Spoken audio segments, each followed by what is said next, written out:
Welela, muka bertanya sama kau.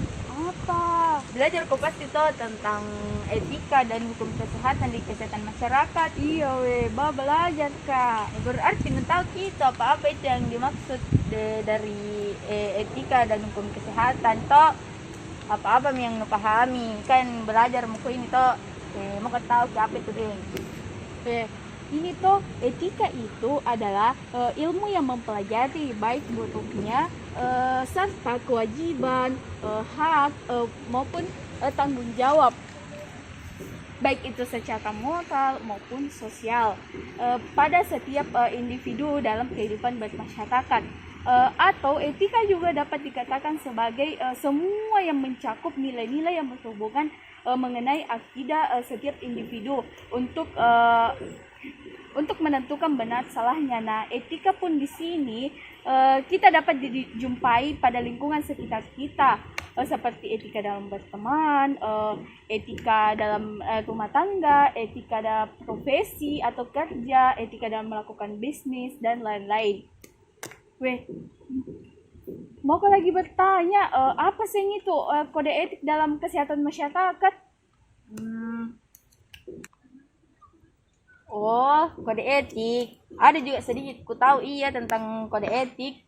Jadi menurutku itu tentang kode etik, hasil pemikiran kontrol di profesi yang bersangkutan dan yang diwujudkan dasar nilai moral. Yang tidak ada itu intervensi dari luar. Setiap kode etik profesi selalu dibuat tertulis, yang tersusun, teratur, rapi, lengkap, dan bahasanya juga baik. Contohnya juga ada di pada sekeliling tak, ada juga di sehari-harian tak, itu mengucapkan salam saat bertemu sama teman tak, kerabat tak, atau cepat juga ada pacar tak, sama meminta maaf ki juga setelah berbuat ki kesalahan, dan mengucapkan ki juga terima kasih saat sudah ki bantu orang. Ke sana Tata, ayo Bing ke sana. Ada juga mau tanya Tata tentang etika. Ayo.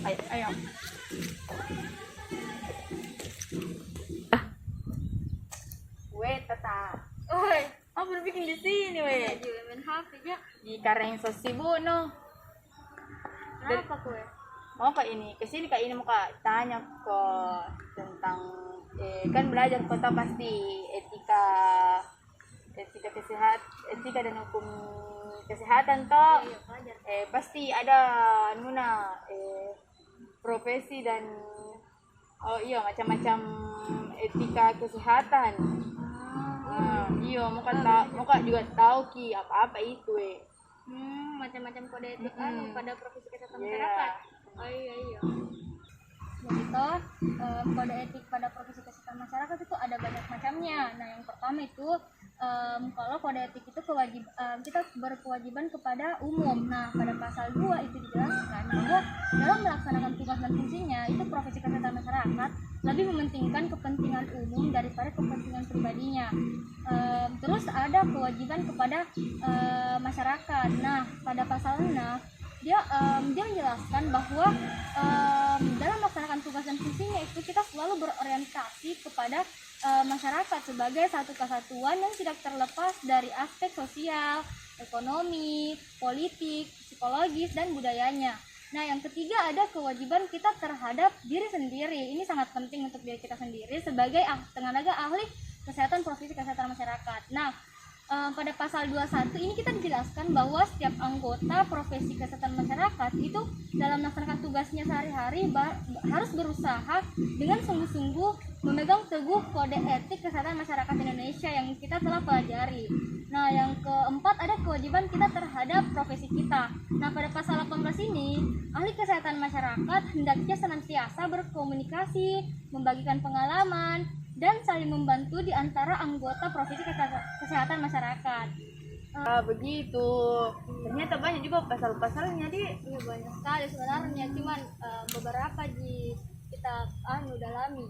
Iya, karena harus juga ditahu itu hukum-hukumnya penting sekali memang. tentang kesehatan tuh, karena kesehatan ini Menyangkut melanggar banyak orang juga masyarakat. Apa yang aku bilang?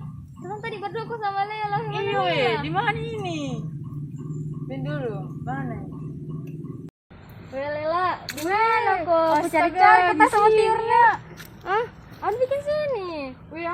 Chat udah tak segan, Suntuk Kak di kelas. Astaga. Tadi tuh bertanya ke tiur tentang macam-macam kode etik. Tapi tuh enggak aku tahu yang terakhir itu apa lagi yang terakhir lah. Yo, yang terakhir itu hak anggota dalam pasal 5 dalam melaksanakan fungsi dan tugasnya itu hanya melaksanakan profesi dan keahlian anggota muda. Nah, anggota biasa dan anggota luar biasa hak untuk diperjuangkan dan dilindungi kepentingannya sepanjang itu menyangkut bidang profesinya. Nah, anggota muda dan anggota luar biasa itu Tata mempunyai hak bicara dan dapat mengajukan secara lisan maupun tulisan. Sedangkan anggota biasa itu mempunyai hak bicara dan hak suara, mempunyai hak memilih dan hak dipilih. Ngomong-ngomong tuh Tata, ada tuh kayaknya kasusnya deh. Mau tau itu kasusnya yang pelanggaran etika pada pembakaran limbah medis di Rumah Sakit Umum Daerah Bangli. Oh iya, aku tahu juga itu kasusnya booming Jina sempat ku dengar itu di daerah Bangli toh. Iya. Itu toh kasusnya itu tentang pelanggaran etika lingkungan. Ini kan kita dunia medis itu dikenal biasanya dengan identik dengan lingkungan yang bersih, jauh dari pencemaran udara, polusi. Nah, tapi kenapa ya? Kenapa coba bisanya itu malah orang medis itu sendiri yang melakukan tindakan pelanggaran pencemaran lingkungan ini. Apalagi ini tuh berdampak sekali sama masyarakat setempat. Ini tuh sampai-sampai ku dengar ini orang-orang di sekitar situ tuh tutup ki rumahnya rapat-rapat, kunci pintu kamarnya putra-putrinya tuh, anak-anaknya, supaya itu tidak berdampak sama kesehatannya. Bukan main itu tuh jarak pembakaran sama pemukiman itu sekitar 3 meter. Bagaimana baunya yang ditimbulkan dari asap-asapnya itu tuh berdebu sekali memang tahu pembakarannya. Baru di sini itu rumah sakit di sini kena pelanggaran karena tidak menjalankan AMDAL. Jamdal itu analisis mengenai dampak lingkungan yang UU nomor 32 tahun 2009. Di situ pelanggarannya itu rumah sakit daerah Bangli. Assalamualaikum warahmatullahi wabarakatuh. Ya, itulah tadi video singkat kami tentang etika dan hukum kesehatan masyarakat. Sebelumnya perkenalkan, nama saya Miftahul Jannah. Samping kanan saya ada. Perkenalkan, nama saya Tiur Maida Sitohang. Dan di samping kiri saya ada. Saya Nur Lela. Nah, kami dari kelompok 4. Nah, di sini dalam video ini kami sangat berharap bahwa orang-orang yang melihat video kami ini paham akan etika dan hukum kesehatan masyarakat. Nah, kami berharap bahwa orang-orang yang melihat ini bisa menjunjung tinggi hukum-hukum kesehatan masyarakat, juga etikanya yang baik di masyarakat. Mohon maaf apabila ada kekurangan dalam video ini. Kurang dan lebihnya mohon dimaafkan. Assalamualaikum warahmatullahi wabarakatuh.